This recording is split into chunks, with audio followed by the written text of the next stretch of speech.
নমস্কার, আমি মোহাম্মদ কাইফ। খুব রিসেন্ট একটি জাজমেন্ট গত পরশুদিন আমরা দেখলাম যে সুপ্রিম কোর্ট ১১ জন আসামিদেরকে একটি কেসে তাদেরকে আবার পুনরায় জেলে যাওয়ার জন্য আদেশ দিল এবং পুনরায় তাদেরকে যাবজ্জীবন কাটাতে হবে। এই কেসটি পার্টিকুলার হয়েছে বিলকিস বানো কেসে, যেটি অত্যন্ত রেলিভেন্ট এবং সিগনিফিক্যান্ট একটি ইন্ডিয়ান ল্যান্ডমার্ক কেস। শুধুমাত্র লিগাল স্টুডেন্টদেরই না, সমস্ত ভারতবাসীদের এই কেসটি সম্বন্ধে জানা উচিত এবং একটি নৃশংস কেস এবং একটা ভারতের ঐতিহাসিক কলঙ্কিত একটা কেসের ব্যাপারে আমাদের সকলের জানা উচিত। সো বেসিক্যালি বিলকিস বানো কেসে হয়েছিল, এই কেসটার হিস্টোরিক্যাল ব্যাকগ্রাউন্ড যদি দেখতে যাই তাহলে ২০০২-এ যখন হিন্দু মুসলিমের মধ্যে গুজরাট রাইট হয়েছিল, বা যে বাবরি মসজিদ ভাঙাকে কেন্দ্র করে একটি দাঙ্গা সৃষ্টি হয়েছিল, সেই পরিস্থিতিতে বিলকিস বানো কেসের প্রেক্ষাপট। এই কেসে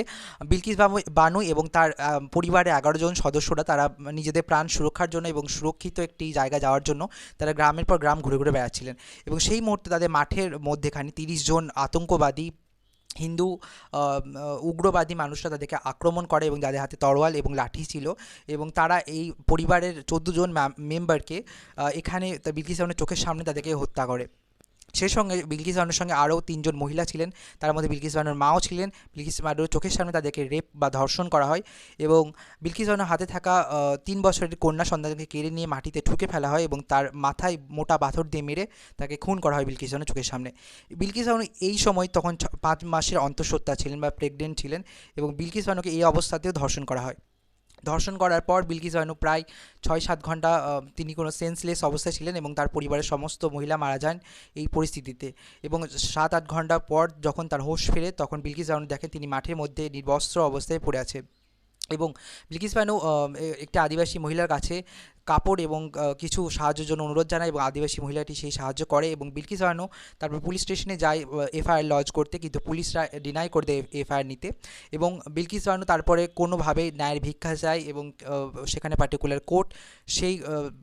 পার্টিকুলার ইনভেস্টিগেশন করে না, এবং পুলিশ অফিসার তারাও ইনভেস্টিগেশন অনেক রকমের প্রবলেম ক্রিয়েট করে যাতে ন্যায়টা চোখের সামনে না আসে। তারপর ২০০৪ সালে Bilkis Banu national human right কমিশনের কাছে দ্বারস্থ হয়, এবং ন্যাশনাল হিউম্যান রাইট কমিশন এই বিষয়ে হস্তক্ষেপ করলে সেখানে আবার কেস চলতে শুরু হয় নতুনভাবে, এবং ২০০৮ সালে এই ১১ জন আসামি এবং তার সঙ্গে সঙ্গে যে পুলিশ অফিসার যে কেসটিতে ডিলে করেছিল বা ইনভেস্টিগেশনের মধ্যে ভুলভাল ইচ্ছাকৃতভাবে করেছিল, সেই পুলিশ অফিসারকেও কনভিক্ট করা হয়, এবং এই ১১ জনকে যাবজ্জীবন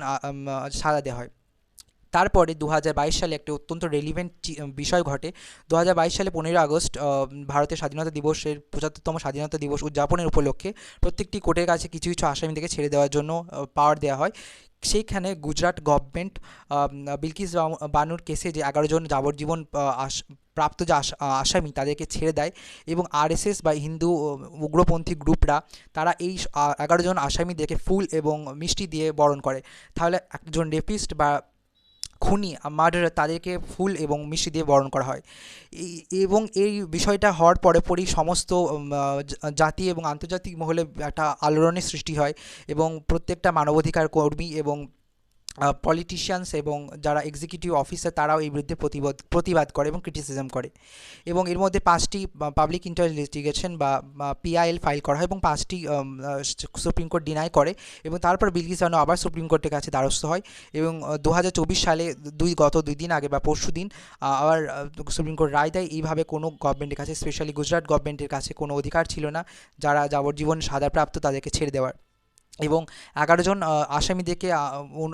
১১ জন আসামিদেরকে আদেশ দেওয়া হয় তারা যেন ২ সপ্তাহের মধ্যে সারেন্ডার করে পার্টিকুলার পুলিশ স্টেশনে বা কোর্টে, না হলে তাদের এগেনস্টে আবার স্টেপ নেবে সুপ্রিম কোর্ট। একটা আদম্য সাহসী মহিলার যে দীর্ঘদিনের লড়াই, যে তাদের জাস্টিস নেওয়ার যে দীর্ঘদিনের লড়াই, সেটা হচ্ছে বিলকিস বানুর কেস, এবং রেপ ভিকটিম এবং তার পরিবারের সদস্যদের চোখের সামনে হারিয়েছে, তার নিজের কন্যা সন্তানকে তার চোখের সামনে মারা হয়েছিল, তার মাকে ধর্ষণ করা হয়েছিল, পুরো পরিবারের মানুষকে একসঙ্গে মারা হয়েছিল। এই কেসের বিলকিস বানু যে অদম্য সাহস দেখিয়েছেন তার জন্য অনেক কুর্নিশ এবং সালাম জানাই। এই বলে আমি আমার ভিডিওটা শেষ করলাম। নমস্কার, ধন্যবাদ।